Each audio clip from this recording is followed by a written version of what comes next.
স্কুলে গেলে আমার সব ছেলেরা হুজুর কয়, হিন্দু সবগুলো হুজুর কয়, আমার স্টাফ হুজুর কয়, আমার হেডমাস্টার হুজুর কয়। তুই হুজুর করলে কি হয়? ওয়াজ করি মাথা খারাপ হলো না?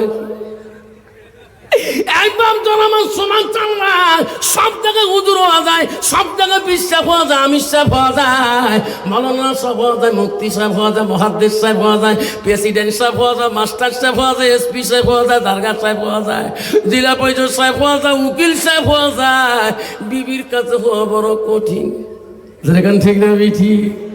বাড়ি যদি কোনো মানুষ যায়, তুই যদি উকিল হোস তো কোনোদিন কয় স্যার ভাত খাও, স্যার কয় স্যার মারাছিস, খাইতে খা, না খাইতে যা। ঠিক না বিঠি? বাবা ডিজিটাল যুগের নারী রে বাবা, ঠিক না বিঠি? আমা গো আমা, অবন্ধুরা, আল্লাহ নবীর কাছে মুসলিম শরীফের হাদিস গো, আল্লাহ নবীর কাছে আব্দুল্লাহ ইবনে মাসউদ হইতে হাদিসটা আল্লাহ রাসূলকে প্রশ্ন করেছিলেন। কয়লান নবী সাল্লাল্লাহু আলাইহি সাল্লাম, আইয়ামে হাব্বিলাল্লাহু তাআলা, নবী গো আল্লাহর কাছে সবচেয়ে বড় আমলটা কি? নবী বলল কায়লাবি। আল্লাহ রাসূল বলল আসসালাতু আলা ওয়াক্তিহা, সময় মতে ওয়াক্ত মতে নামাজ পড়াটা আল্লাহর কাছে সবচেয়ে বড় আমল। যেরকম সুবহানাল্লাহ। আল্লাহ নবী যে প্রশ্ন করলো কুলতু সুম্মায়ু, ওগো নবী তারপরে আরো কোনো আমল আছে নাকি? নবী বলল কালা বিদ্যুল ওয়ালিদাইনা, মা বাবার সঙ্গে সৎ ব্যবহার করাটা আল্লাহর কাছে সবচেয়ে বড় আমল। নাই থাকবে। কিন্তু বাবা তোমার বাড়িয়ালি, তোর হোম মিনিস্টার যদি মুত্তাকিন আল্লাহওয়ালা না হয়, আবারে তুই শান্তি পাবি না। লাখো টাকা বেতন পাইলো তোর জীবনে শান্তি আসবে না। তোর বিবি যদি ভালো না হয়, আল্লাহওয়ালা মুত্তাকিন না হয়, তোর মা ওই বিবির দ্বারা শান্তি পাবে না, তোর বাবা শান্তি পাবে না, তোর ভাই শান্তি পাবে না, তোর বোনেরা শান্তি পাবে না। যদি মেয়েটা আল্লাহওয়ালা মুত্তাকিন না হয়, লাস্টে পাড়ার মেয়েরা, গ্রামের মানুষ কেউ শান্তি পাবে না। যদি আমি এটা আল্লাহওয়ালা নাই থাকবে। এই জন্য বাবা আল্লাহ রসুল বলছে যে নারীকে বিয়ে করতে হলে নারীর গুণ দেখে বিয়ে করতে হয়। এক নম্বর রসুল গুণ দেখতে বললো, মেয়েটার যতই কোয়ালিফিকেশন ডিগ্রি হোক না কেন, মেয়েটাকে জিজ্ঞাসা করবে তোর এলেম কতটুকু, কোরআন শরীফ পারো কি না। রসুল বলো দুই নম্বর ওই মেয়েটাকে বক্স করো, তোমাদের বংশের মধ্যে লোক আল্লাহওয়ালা আছে কিনা, মুত্তাকিন পরহেজগার আছে কিনা। মুসলমান তো ওটা দেখে না, মুসলমান দেখে নগদ কত আর বাকি কত। যেরকম ঠিক না বেঠি? তাহলে কেমন বউ হবে? বউ তো ডিজিটাল মার্কা হবে। বউ দিনেও তো সাজি পাড়ি, লিপস্টিক ফিবিস্টিক, আরো কত তিষ্টি, ওট পালি ঠোঁট পালি, আরো কত পালিশ। আল্লাহ রাস্তা দিয়ে গেলে চেনা যায় না একটা মুসলমানের মেয়ে। যেরকম ঠিক না বেঠি? বুঝন দেখছেন কালকে আফসাল মামলা কেসরা ভরা দেখছে, কি কথা কয়। আর একটা হাদিস বলছে ওয়া তাত বালাহা, যখন তোমার স্বামী বাড়ি আসবে, স্বামীর দিকে তাকে তাকে মুস্কি হাসি মারবেন। আল্লাহ রসুল বলে বলছে ওয়া জাউজুহা আনহা রাদিন, যদি তোমার স্বামী তোমার উপরে রাজি খুশি হয়ে যায়, আল্লাহ রসুল বলছে দাখালাতিল জান্নাত, সে মেয়েটা হবে জান্নাতি। যখন সুবহানাল্লাহ। বুঝন এই বয়ানগুলো শুনি কাল থেকে কুল দিয়ে কাঁপিয়ে লাগছে। কে স্বামীর সাথে মোট 3 মাস থেকে আওয়াবই নাই, আসে না কত মেয়ে। কে 3 মাস থেকে দাও কুড়িয়াল উইয়ের রুমত মুই ঢোকা গয় না, উইয়ের মতো উই চলে, মোর মতো মুই চলাম। ধরে ঠিক না বেটি? বলবো কালকে এই ওয়াজ শুনি আসিয়ে কল যে খালি কাঁপিয়ে লাগছে। বউ ভাত খাওয়ার মন চলে না, বেসরাও নামাজি মানুষ ছিল, মাঝে মাঝে নাকিটাকে কত ভুগিয়েছিলাম, কোনোদিন কাহো কয় নাই। কন্ত বাবা বউ যদি নাকাটাকে ঢেকে লাথি মারে, কোনদিন কয় বাজারত করবে মোর বউ লাথি মারছে। যখন কবে বউ কত ঢেকেছ, বেচারা গুড় আছে, কোনদিন মানুষ কয় নাই। বউ আর শুনি আসিয়ে বউ কল যে খালি কাঁপে। লাস্টত আছে হাত ধরি মাপ নিল, স্বামী যা করছেন মাপ করি দেখ। আফসার মাল্লার বক্তব্য মাইন্ডর লাগছে না, যা মাপ করি দিল যা। বউ যেই মাপ করে দিচ্ছে, আজকে 5 বার ভাত খান তবু পেট পড়ে না, গা আমার ঝরঝরা হয়ে গেছে। বউ তুই তোমার মাসির বেটি বোন হোস, দুলে ভাই মাঝে মাঝে কইছ তুই লাথি মারি বা দুলে ভাই তুই ফেলে দিছিস, তুই কিন্তু কেন ওয়াশরুম বের গেছিস, তুই মাপ মিস্টেক করলে মুই মাপ নেই। মোর মা কম ডাকু আছিল, মোর মাক দেখি মোর বাপ কম ভয় খাইছে। মোর মার ভয়ে বা আব্বা বা জলেশ্বর ঘাটে নুকি আছে, ওডি বাজত আটকাইছে বাড়ি এসে মোর মার ভাষা মুই তার বেটি। বাবা মা যদি ভালো হয় মেয়ে ভালো হবে, মেয়ে যদি ভালো হয় রে বা ভালো হবে।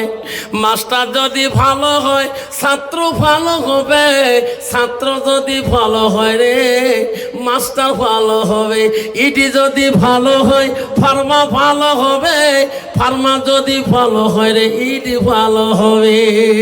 এমন জাতের কচু আছে অল্প জালে সেজে না, এমন জাতের মেয়ে আছে অল্প কথায় বোঝে না।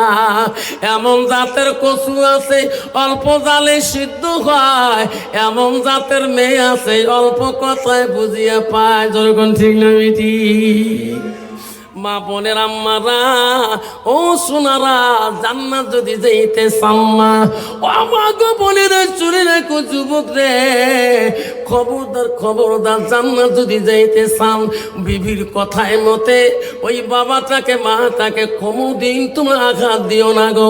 বিশ্ব রসুলের দরবারে একটা মহিলা সি প্রশ্ন, ইয়া রাসূলুল্লাহ হাবিবুল্লাহ, ও নবী গো আমার জন্য দোয়া করবেন, আমার স্বামীর জন্য দোয়া করবেন। ওগো নবী আমার স্বামী অসুস্থ, জবানে কথা বলতে পারে না, জবানটা বন্ধ হয়ে গেছে। নবী বলল, মা তুমি কে? আমি তো তোমাকে চিনলাম না। মেয়েটা বলল, হুজুর আমি তোমার একজন সাহাবীর স্ত্রী, আমাকে চেনেন না। তুমি কোন সাহাবীর স্ত্রী মা? আমি তো চিনলাম না। বলছো গো নবী আমি হলাম হযরতে আলকামার স্ত্রী। ওগো নবী আমার স্বামী আলকামা জবানে কথা বলতে পারে না, জবানটা বন্ধ হয়ে গেছে। আপনি দোয়া করবেন গো নবী, আমার স্বামীর জন্য দোয়া করবেন। আল্লাহ রাসূল বলল, বেল্লাল রে, ওরে আলী, ওরে সালমান, আলকামার বলে জবান বন্ধ হয়েছে, যাও তোরা যাও, আলকামার বিবির কথাটা সত্য না মিথ্যা তোরা প্রমাণ করে আসো। হযরতে আলকামার কথা শোনার জন্য হযরতে বেল্লাল, হযরতে আলী, হযরতে সালমান ফার্সি তিনজন সাহাবী লাফ দিয়ে চলে গেলেন আলকামার বাড়িতে। বাড়িতে যে দেখে হয় আলকামা জবানটা বন্ধ, কথাই বলতে পারে না। হযরতে আলী বললেন, ও সালমান একটু দোয়া করি, দোয়া কবুল হইল না, চলো চলো আমার নবীর কাছে কথাটা পৌঁছে দিয়েছি। আলকামার বিবি যা বলছো গো নবী সত্য সত্য গো। বিশ্ব নবীর দরবার আসি বলল, হযরতে বেল্লাল, আমার নবী বলল, বেল্লাল রে আরো তোমরা যাও নবীজির দরবারে যাও, আলকামার বাবা মা যদি বেঁচে থাকে দাওয়াত করে এসো, আমি রসুল তার সাথে কথা বলবো, দেখা করবো। হযরতে বেল্লাল, হযরতে আলী দৌড়ে আসলেন, আসি আলকামার বাড়ির দিকে ঢুকলেন। আসিয়া দেখে আলকামার বাবা নাই, মারা গেছে, তার বৃদ্ধ মাটা বাড়িতে আছে গো। হযরতে বেল্লাল যে বলল, মা গো আমাকে চিনছে না? চিনি না। ওগো মা আমি নবীর সাহাবী হযরতে বেল্লাল, মা আমার বিশ্ব নবী পাঠিয়ে দিল, মা মা আমার নবী তোমার সাথে দেখা করতে চায়, মা গো আমাকে দাওয়াত দিতে পাঠিয়ে দিল, মা আপনি যাবেন কিনা? আপনার যদি কষ্ট হয় বিশ্ব নবী রাসূলুল্লাহ তোমার বাড়িতে আসে দেখা করে যাবে। আল্লাহ রাসূলের কথা শুনি আলকামার মা পাগল হয়ে গেল।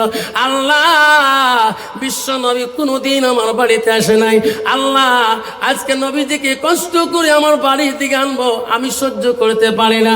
হযরত আলকামার মা নিজ হাতে নিজে হাঁটি হাঁটি বিশ্ব রাসূলের বাড়ি মুখ রওনা হয়ে গেলেন।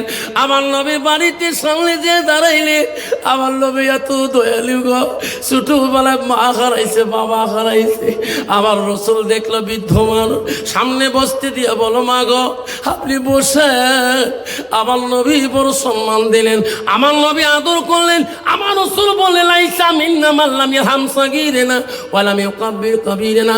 আমার রাসূল বলে, ওই মানুষটা আমার উম্মতের ভিতরে গণ্য হতে পারে না যারা ছোটকে স্নেহ করে না, মুরব্বীকে সম্মান দেয় না। কিন্তু বাবা বর্তমান সমাজে মুরব্বীদের কোনো সম্মান আছে নাকি? আছে গো? নাই। আজ বর্তমান সমাজে মুরব্বীদের সম্মান নাই।